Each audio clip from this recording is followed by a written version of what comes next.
a writer who published his first book at age 10. A translator who completed an English edition of The Tale of Kieu, Vietnam's epic poem at 20, later winning the Young Author Award in the Translated Literature category of the Vietnamese Writers Association. Thái độ của Nguyễn Bình, ý thức của Nguyễn Bình, phương pháp luận của Nguyễn Bình và tính khoa học rất cao của Nguyễn Bình và tính nghiêm cẩn của Nguyễn Bình, đó là điều chúng ta rất quan trọng. The edition went on to reach international readers in March 2025 through a London-based publisher. It's been kind of a bit of a closed book to me. It's really been opened up today by this translation. To keep a sort of period accurate language, but also the vernacular spirit of the poem alive was really amazing. A young literature enthusiast who co-founded an independent publishing house in the UK. Two young people sharing the same commitment, bringing Vietnam's greatest literary classic to readers around the world. Good evening, ladies and gentlemen. Today we're going to have a really interesting conversation with two young people, two young Vietnamese who are making great contributions to promoting Vietnamese literary works onto the global stage. One of them is Nguyễn Bình, who is the translator for The Tales of Kieu, and Thiên Kim, who is the co-founder of Major Books Publishing. And today we're going to explore how the two meet, how The Tales of Kieu translation begins, and their future projects. And so, before we begin, let's start with a recital of Tales of Kieu. Through strangers' countries, deeply was she lost, in pitch-black loughs over bridges white with frost. Dense reeds would rustle, frigid winds would hiss. Autumn skies left on with their loneliness. Night miles spread high and dry till far-off mist. Seeing the moon brought shame on pledges missed. In autumn woods, greens interwove with reds, the sounds of birds evoked her filial deeds. Please, a big round of applause for Nguyễn Bình and his translation of The Tales of Kieu. The Tale of Kieu, written by Nguyễn Du in the late 18th century, is regarded as the most prominent classic of Vietnamese literature. Composed in 3,254 lines of lục bát, or 6/8 verse, The Tale of Kieu was originally written in Nom, the traditional Vietnamese ideographic script. The poem recounts the life, trials, and tribulations of Truyện Kiều, a talented and beautiful young woman who sacrifices herself to save her father and younger brother from imprisonment. Adapted from a lesser-known Chinese prose novel, The Tale of Kieu is widely recognized for Nguyễn Du's mastery of Vietnamese sound patterns, rhythmic structure, and tonal language, which together shape its depiction of characters, landscapes, and human nature. And so, to the people who don't know, Tale of Kieu have been translated into multiple languages, English included. Through Nguyễn Bing's translations, we have had the opportunity to really understand Kieu in a different light, especially through the use of heroic couplets. So let's begin with the first question from that information. So why did you choose that specific format of poems to translate Tales of Kieu with this translation this time? Because heroic couplets, if you are familiar with English literature, are basically like couplets, and they were used to translate like the epics, like Homer and Virgil and those guys, and so hence the name heroic couplets. But it was a poetic form used for translation by like 18th century like writers, something like that in the past, and it also works on like the basis of like English like rhythms. And something that I care deeply about is the preservation of musicality and rhythm in translation. I have analyzed like the lục bát form, the form in which The Tale of Kieu was written, and I and maybe many like a few other previous translators of the Tale of Kieu, like Huỳnh Sanh Thông, like agree that the Lục Bát form itself is very iambic. It follows roughly the same rhythm as the heroic couplets. Do you find the rhymings difficult? Yeah, because I was trying to stick by like 18th century standards in English in order to get the rhymes to work, and in order to have more flexibility in rhyming, I also had to, read actual poetry from 18th century like English, right, to know what options do I have. And so, yeah, I think rhyming itself is difficult. But what I think is more difficult is the rhythm. Because sometimes, in a Vietnamese line would be like 6 syllables or 8 syllables, because that's the whole poetry like form. But that in translation would be drawn out to like 12 or something like that. So you have to be like, oh my God, like how do I shorten this? Right. During this translation process, you have put so much effort into the translation. You're doing a lot of researching, trying to connect with a perceived audience. Was it difficult? Was the research, an extended process?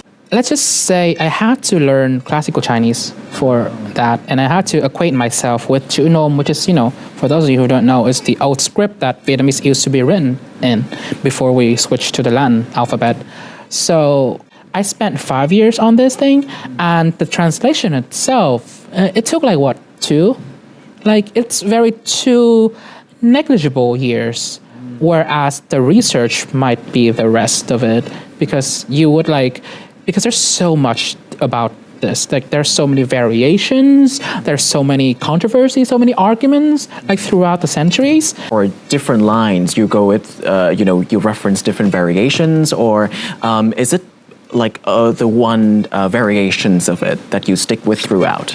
I think one of the standard versions of the Tale of Kieu that we use and we study in school. We came to familiarize ourselves with. Is by Bùi Kỷ and Trần Trọng Kim, and like that's the one that I use. There are lines in here where I disagree with the variation or originators like decision. There are parts where I feel like this word would make more sense if it was like this.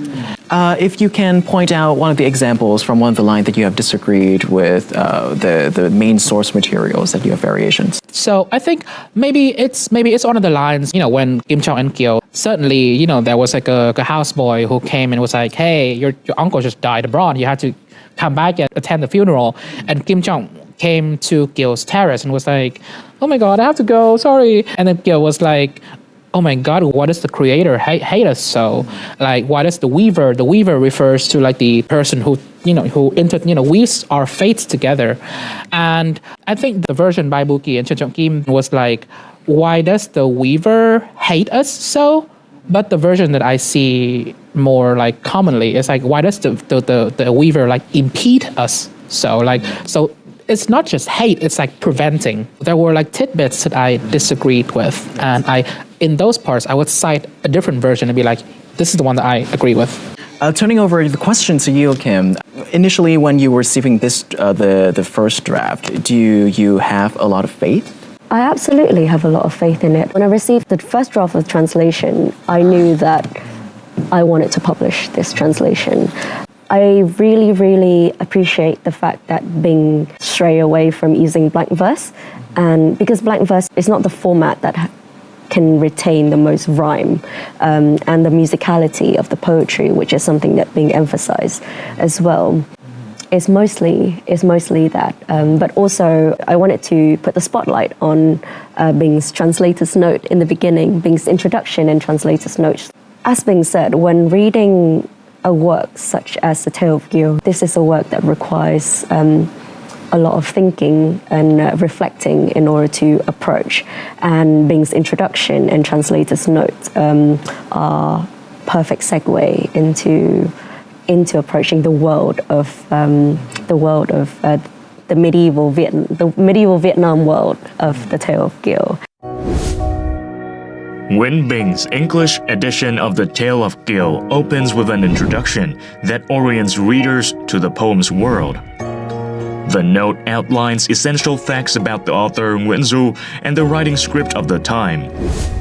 Bing also devotes a section to explaining the lục bát or 6/8 verse, in which the tale of Kieu is written, helping international readers understand the Vietnamese traditional poetic structure that underpins the entire work. The translator's note details the approach used to bring this structure into English, whereas earlier translations often adopted blank verse or prose. Nguyễn Bing explains their choice to adopt the heroic couplet, following techniques used by prominent Western translators of Greek epics. The note also examines Nguyễn Du's poetic devices, such as alliteration. For example, the line describing pomegranate flowers with 4 consecutive sounds and shows how similar effects are recreated in English, mimicking the flickering of red petals with flowers' flared flames or walls. Bing's focus is not only on conveying meaning, but on maintaining the poem's rhythm, musicality, and literary devices for an international audience. Supporting this approach, the book includes footnotes on each page and longer notes after each story part. These explain archaic expressions, idioms, and classical references in each line, and also document variations among surviving known manuscripts or ideographic Vietnamese script and current Latin-based Vietnamese versions. Examples such as the phrase silkworm moth eyebrows of Truyện Kiel's sister show how the translator compares manuscripts and clarifies interpretation for readers unfamiliar with the historical context. The young translator work was well received by critics and also won the 2021 National Award for Young Writers. Nguyễn Bing đã trình bày một phương pháp luận về quan điểm dịch Kiều. Đấy là một điều tôi cho đầy hứng khởi, bởi vì những người trẻ hiện nay họ đã tiếp cận rất nhiều cái thông tin trên toàn cầu, nhưng vẫn đầm sâu cũng như tình cảm mình vào trong truyện Kiều, một trong di sản lớn của văn chương dân tộc. Thái độ của Nguyễn Bing, ý thức của Nguyễn Bing, phương pháp luận của Nguyễn Bing và tính khoa học rất cao của Nguyễn Bing và tính nghiêm cẩn của Nguyễn Bing, đó là điều chúng ta rất quan trọng. Together, the translation notes, footnotes, and introduction form Nguyễn Bing's effort to retell the tale of Kieu from a Vietnamese perspective, preserving the original's literary richness while guiding international readers through its world. What do you think your translation adds to the universe of the Tales of Kieu's translations? The NDCU Nguyễn Du Cinematic Universe. Yes. Yeah. I think that a lot of emphasis was put on the iconic Vietnamese poem was not original or something like that, very scandalously argued. But something that I want to add to this is that it has a lot of Vietnamese-ness in that. Like, my argument for the introduction is that the Tale of Kieu is written not like the Tale of Kieu is set not in Ming China, but in a Vietnamized version of Ming China, which is that like a version where people, dress up in Vietnamese clothing, talk in Vietnamese idioms, and they pray in Vietnamese ways. I want to emphasize that in my translation by endnotes. And look at this. This is a clear Vietnamese thing. Right. Like the fact that the clothing was described not as brown, but no song, the color of a plant in native to Vietnam and that kind of stuff. Yeah. Yeah. So how did you navigate around those lines and come up with the process of navigating around those aspects that is also very Vietnamese? Right. There are times I would falter. There are times where I wouldn't know how to put this into words. Even when I talk about the plant that's used to dye people's clothes. There's no English name for that.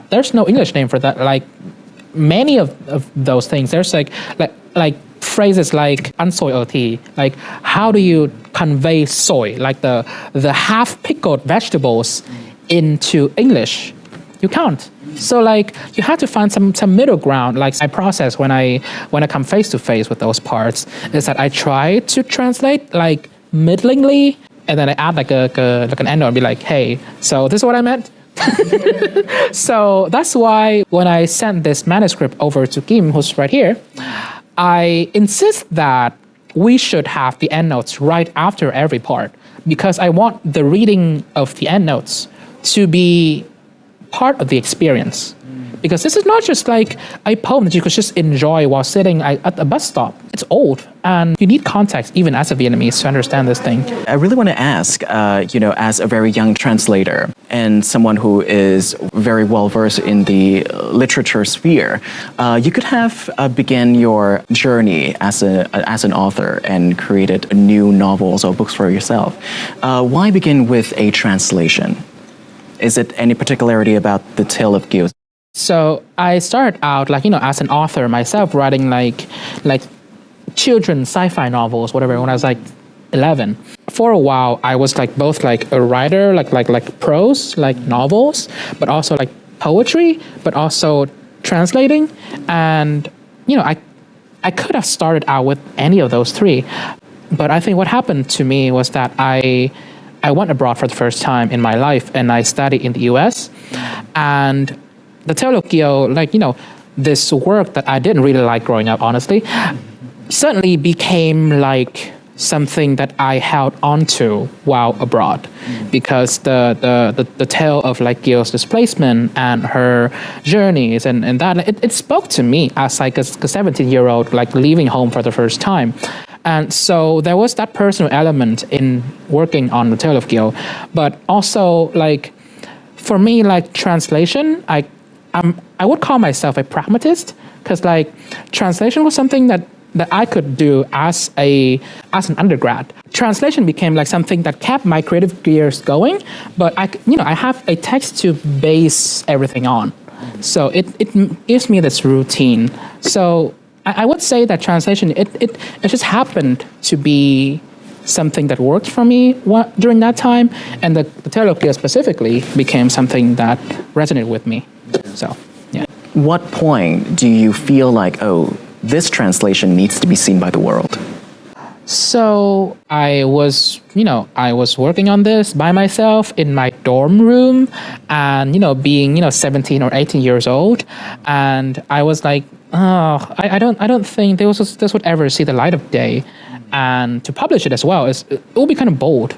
And during that process, I started to go on deep dives into for example, a word choice by the author, or a variation of a line, something like that. I was oh my God, this is getting really complicated. I think if I want to continue with this project long term, I will have to be serious about it in a way that the world could look at this. So what I did was I took a second look at it and was you know what? There should be more notes. There should be more notes. And because of that, I went on to actually learn chữ nôm and that kind of stuff. So this version is the version that was made with me being more actually fluent to read and compare between different surviving manuscripts. And also here I actually started to come back and read the original Ming Chinese novel, the Jin Jun Qiao, and I actually did cross comparative stuff in the endnotes. Okay, so in this part, in the Ming Chinese version, the characters did this, but in this version, Wenzu had them do this, or something like that. So to really emphasize on the differences, I think that is something that's really important to emphasize, because the existing and most popular translation of Tale of Kieu put a lot of emphasis on the original Ming Chinese context of the work, and we think that is wrong and a bit misleading. Yeah. So I think it's really, really important to put emphasis on how our translation situate Kieu within the medieval world of Vietnam, and argue that this is absolutely a Vietnamese work. Right. To bring the tale of Kieu to wider international readers, major books and translator Nguyễn Bình presented this Vietnamese masterpiece to UK audiences through a free-date book tour in mid-2025. One presentation, entitled The Rage of Kieu, examined Kieu's responses to betrayal and social constraints. Another explored the historical and cultural context of the poem, as well as Nguyễn Bing's translation choices. It's really amazing to learn about, and also to hear about his process into translating the book, and also to keep a sort of period accurate language, but also the vernacular spirit of the poem alive was really amazing. What a pleasure it's been to hear about the tale of Kieu, which is something that I feel, it's a phrase that's been in my head, but it's been kind of a bit of a closed book to me. It's really been opened up today by this translation. So I feel I understand the world of this poem and how it was transmitted and how it sort of percolated through world culture, really, certainly through Vietnamese culture. So I'm looking forward to kind of discovering what it's properly about. This is a text I wanted to read for such a long time, but being from the diaspora and having like limited Vietnamese skills, I haven't been able to read it. So I've been really, I feel like, waiting for a translation of this caliber my whole life, because other ones are not very good. And having this approach and like complexity and nuance, like I feel like has made me really want to read it, because a lot of the approaches can be quite like, outdated and very forced. The book tour also opened up discussions on gender, social dynamics, and translation, drawing readers deeper into the book's context and narrative. Turning over the question to you, Kim, the tale of Kieu, when you received a lot of good feedbacks about this book after you publishing it, how do you feel? We knew before publishing that this is a really difficult book in terms of sales. It's not the most contemporary. It has a lot of footnotes, a lot of endnote. It appears as a challenging piece of work, but still, I think that it's extremely important for a Vietnamese publisher to have the tale of Kieu in our lineup. Harold Bloom, when he speaks of the world literature canon, it's the only work that he knows, even though we have a lot of incredible pieces of work. So yeah, we just have to try. Yeah. So to receive such welcoming, reception, reception for what could be considered the most, the top of the Vietnamese canon is extremely incredible. Has anyone reached out to you, any audiences have reached out to both of you about how meaningful this translation is to them, or maybe like a change in perspective, for example? I have met a lot of people who came to my talks and who bought the books and who came back and were like, oh my God, this is so interesting. And a lot of them were like, they didn't grow up speaking the language or just conversationally, like they wouldn't have been able to actually read the 18th century text, and so they read it for the first time and really connected with it. And that's just the UK. In the US, I also have people who reached out to me like through email or like personally after book events I did there, and this light in their eyes as they were talking about that and how amazed they were by this. And I'm like, this the best part came from the author, not from me. But at the same time, when you hear these stories and you hear just how you have become like a conduit for people to connect to Vietnamese literature and to understand more about medieval Vietnam, like it changes you and it melts your heart. It's also very important that, each book is changing a life once at a time, and also yours at the same time. Yeah, that's true, yeah. Yeah. What about you, Kim? Has anyone reached out to you regarding, the tale of Kieu? Something that left a big impression on me was the audience reaction during the second event in our book tour, The Rage of Kieu. Do you remember? It was when we we actually discussed how Nguyễn Du characterize Kieu as someone who is actually capable of rage, capable of emotion, of anger, and not just a damsel in distress, being a victim to fate. And a lot of what left a big impression on me was how many in the audience there were people who were born and raised in Vietnam, of the older generation actually, who had studied Kieu and can read Kieu, and they came to us and said that our discussion has changed their perspective on Kieu. Do you remember? Yes. Yeah. I remember the face of the person. In school, like we were taught to see her as this like damsel in distress, this victim of her circumstances and all of that. But after I actually left Vietnam to study, to do my undergrad, I looked back at it and was like, oh, this is not it. This is not just that. She's not just a victim of something. She has her agency, and she has her, she has a lot of things going on for her. She has a lot of emotions, and like, there are scholars in Vietnam who called this like the encyclopedia of like 1,000 emotions. And I think that's what speaks to me. That's what speaks to me, because like, this is such a emotionally dense novel. I think most of the poems of Kieu that a lot of the high school students were made familiarized with are just short snippets of very, very emotionally complex, dense novels. Now that this work has, been translated into the UK and received, slowly changing people's perspectives and lives at the same time, I think that is a very beautiful thing.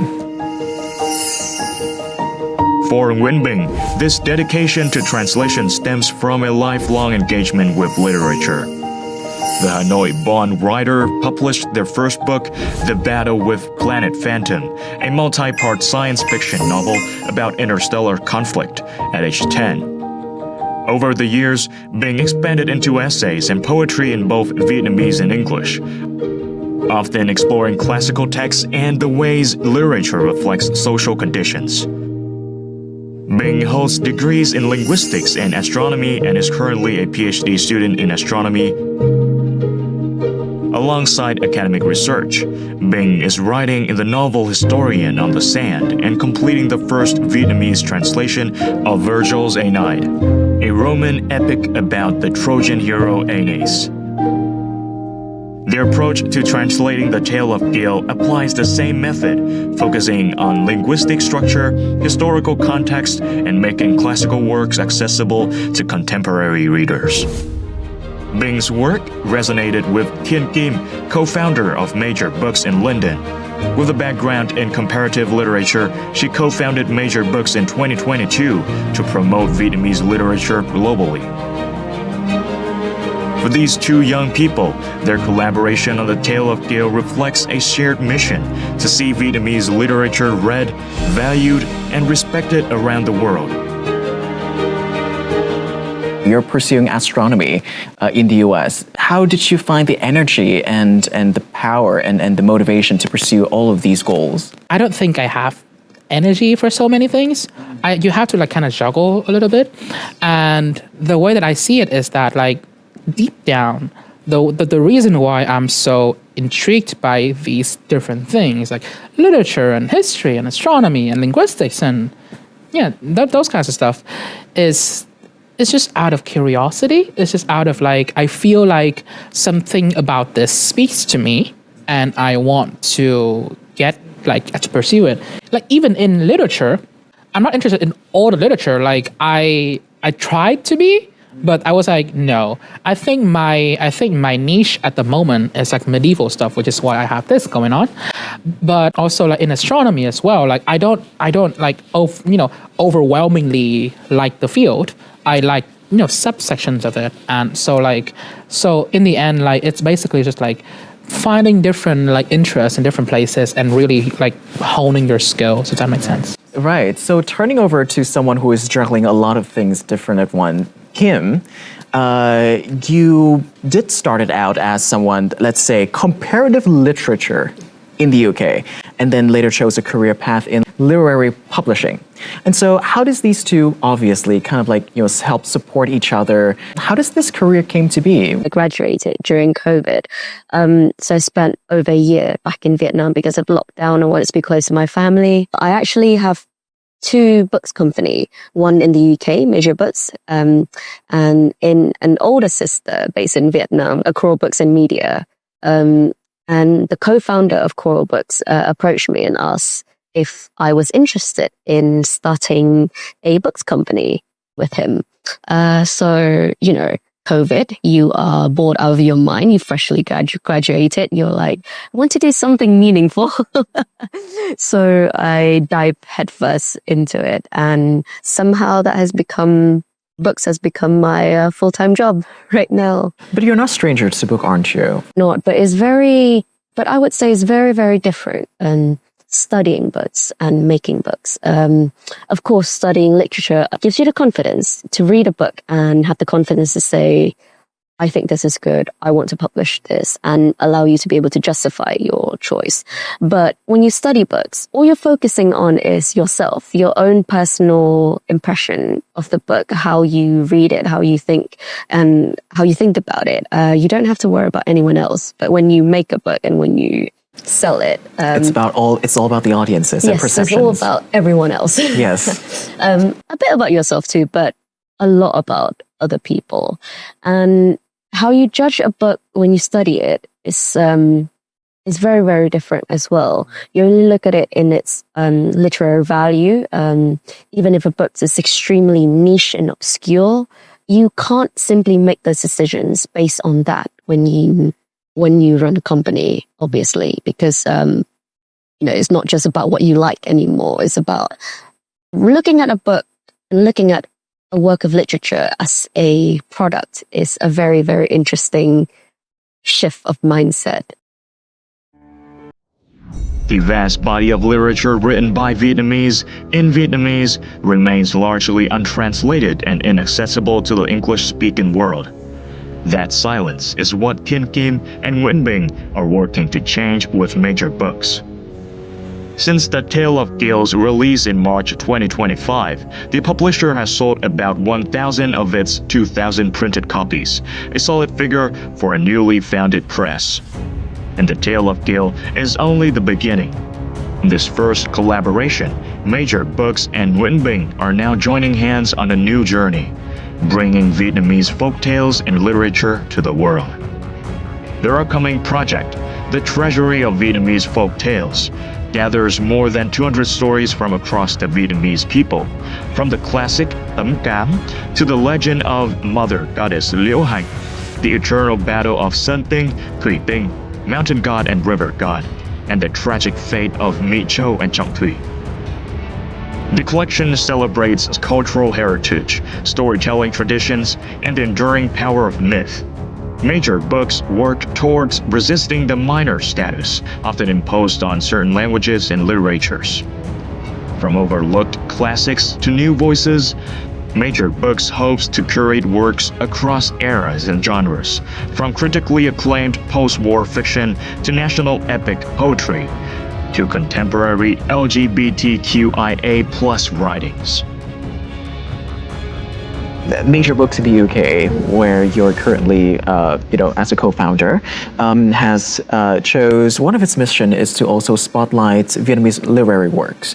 And are these some of the books that you guys have been working on, or it has been publishing? Starting out, we already have 4 fantastic works already released. When we decided to start Major Books, I knew that I wanted our first book to be a contemporary piece of work. I wanted the first international publisher specializing in Vietnamese literature to publish a contemporary piece of work by a contemporary author that is well-loved and well-read by contemporary Vietnamese. I think it's very, very important to showcase that. So we have published Water, a chronicle, the latest novel by Nguyễn a name well-loved by everyone. We have The Tale of Kieu by Nguyễn. We have translated Vũ Trọng Phúc, fantastic, Making a Whore, and we also, the 3 of them combined into a trilogy. We wanted to showcase the image of Vietnamese woman through 3 different time periods. So Nguyễn being the contemporary period, Vũ Trọng Phúc protagonist being the French colonial period, and Truyện Kiều is medieval Vietnam. So we wanted to showcase the image of the Vietnamese woman through time. Should we say, is there an image or a voice of Vietnam that you really want the world to hear through these choices there, of literary work that you decide to publish through your house? I suppose that, just as a reflection of how multifaceted the choices have been, how diverse the choices have been. After this, we have a children's book focusing on Tết. So Tết All Around, which has already been published in Vietnam by my company in Vietnam, San Ho. In terms of literary work, we have Nguyễn Bình Phương The Young Die Old, Nguyễn Bình Phương first novel. And after, we also have a translation of Trần Dần Những ngã tư, những cột đèn, Crossroads and Lampposts. So, as you see, it's extremely, extremely diverse. And that is also what I want international audience to see, you know, how contemporary Vietnam is an extremely active, lively, a bubbling society with, nuance, with many different exciting thoughts and people writing extremely, extremely valuable works. Right. So, you know, after a certain period of publishing Vietnamese books, you know, in the UK, your publishing house, Major Books Publishing, what do you stand to gain? What do I stand to gain? I suppose, you know, a sense of pride is seeing that now instead of 4, it's 8 books, is 8 Vietnamese books that are in bookshelves of bookshops around the world. Pride also in being able to represent, the incredible works of, you know, the incredible translators, authors, artists that contemporary Vietnam currently has, because we make it a point to only, to almost solely works with native Vietnamese translators, Vietnamese illustrators, artists, and Vietnamese authors. It's also very, very meaningful when I've managed to connect with a lot of readers, especially Vietnamese diaspora around the world. It makes me realize how important it is for them to be able to have these books available in English, because a lot of them really want to connect with their cultural heritage, but you know, 2nd, 3rd generation born in the UK or elsewhere,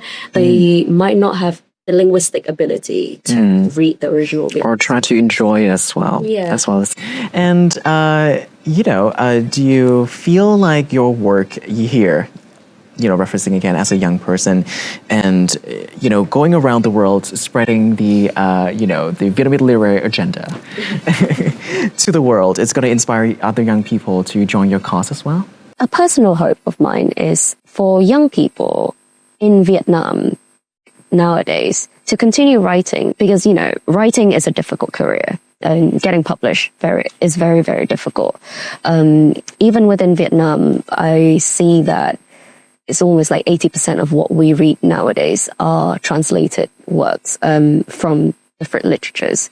I really, really want young Vietnamese people to continue writing, because there now exists a publisher in the world that actually wants to present your work, that actually is willing to, you can just send us an email, send us your work, and we will definitely consider publishing it, because the number 1 criteria is simply literary merit.